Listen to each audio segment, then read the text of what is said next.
What's up, guys? Welcome back to some more Marvel Contest of Champions. And if you saw my video a few weeks ago, one of my crystal openings, I pulled Void, and then in the same opening I opened up a 5-star Awakening gem and I pulled a Science. So went ahead and ranked him up, awakened him, took him to SIG 76. So I was looking at his signature ability, and it's Fear the Void, and whenever he has Fear the Void, he has increased attack. So at signature level 200, it increases his attack by 135%. So that's why I'm pouring all of my Science and just pouring all my SIGs that I can into him to try to get him as high as possible. I want to get him up to 200 if possible. But also it reduces the how quickly he generates the intimidating presence. So when he has Fear the Void, then his intimidating presence generates a lot faster. And I think once he gets up to SIG 200, so right now it generates, what was that, 30% faster. So once it hits 200, then I believe it's like 60% faster. So I'm just going to show a few fights. So this first fight is Node 24 in Alliance War, but this is only tier 4. But yeah, I end up getting hit a lot in this fight, and it's a good thing that he does have the increased power, or not increased power gain. Oh my goodness, he does have a high health pool. So his health, or his attack is low, but his health is high. But he does deal additional damage for each unique debuff on the opponent. And I think this was the first or second time I used him. So yeah, I think it was the first time I used him. So not really used to using him yet. Made lots of mistakes against Sentinel. He actually moves, I think he moves a little bit faster. His dash back is a bit further than some other champions. So I'm not sure if it was that was throwing me off or what. But yeah, this first fight using him didn't go so well. I have been doing a lot better against the opponents on this node, but yeah, it took me a little while to really start trying to dash back and evade when I have the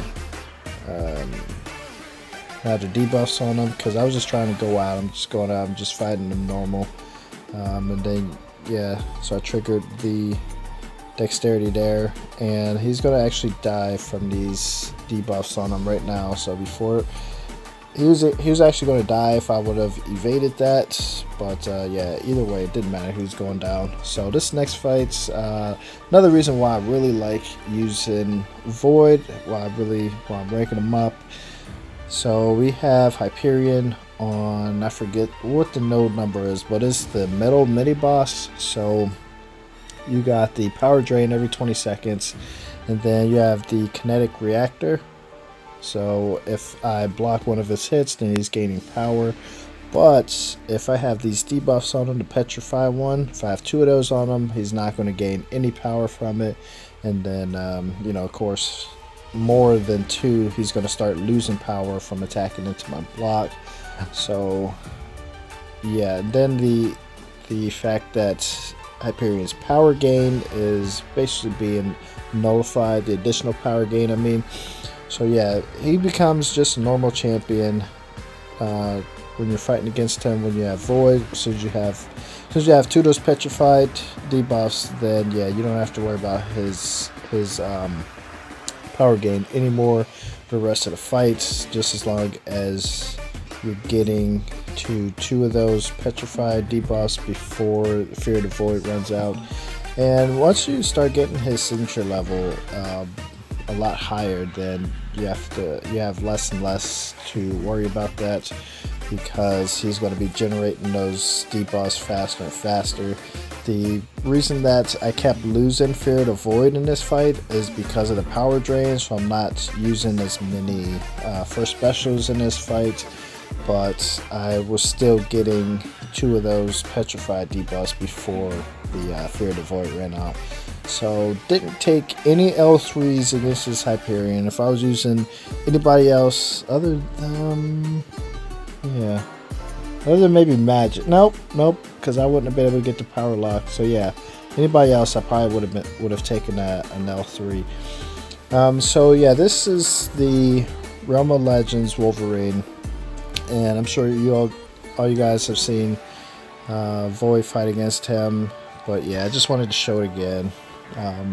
So it starts off slow. He's not taking too much damage once I get the 2 petrified debuffs on him, but he is taking some damage, and basically at this point his health is reversed a little bit because I do have the Despair Mastery. So you're going to see after he hits Fear the Void, though, it's really going to start going down. So it's going down. You see it going down a little bit. Got the 1 regen on him. Now it's stopped because I don't have any additional debuffs on him. But bam, Petrify was the first one, I believe. Yep, there it is, the second one. So now you see his health just shooting down. Over 14,000 per tick right there. And he's about to get 2 more regens, and this fight's going to be over. Fire off that L1, didn't even matter. Yeah, he's dead. 77 hits, was it? Let's see, yeah, 77 hits.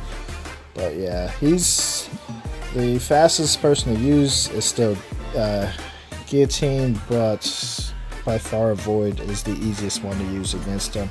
So this last fight right here, I'm pretty sure it's the last one, is a Spider-Man in Act 5.3, and you see I have the weakness on me.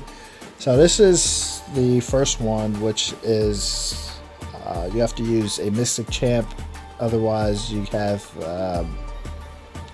your attack power is reduced by 50%. So I mean, this Spider-Man has what, like just under 70% attack, or not attack, health. So you basically double that because my attack is cut in half. But yeah, I just wanted to check out the dexterity debuff. Forget what, agility debuff. That's what it is, and see if once I get Fear the Void, if I get 1 and 2 more agility debuffs on him, if I really shut down his evade or not. And just because I'm thinking that I might want to try to use him against the Spider-Man and Labyrinth of Legends.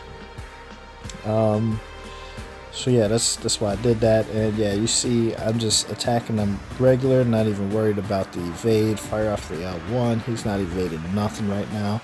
And I was trying to get back to Fear the Void before this one ran out, but it didn't work out like that. But he still didn't evade me after Fear the Void ran out, because I still had those 2 agilities, which overall reduced it by 60%. So yeah, each one of those reduces it by 30%. So yeah, I mean, technically close. If you have 3 of those, then that's 90%. So yeah, 4 is guaranteed. And I actually forgot that I added this at the end. But yeah, it's just showing fight against Mephisto. I have actually, this node is kind of bugged, so that's why the attack is so high. But you see, I don't have to worry about the Aura of Incineration. I do have one of the petrified debuffs on him, so he's not regenerating as much on the on his regeneration once he got down to 30%. And yeah, this fight is over. No additional damage from incineration. But anyways, guys, thanks for watching, and I'll see you in the next video. Take care.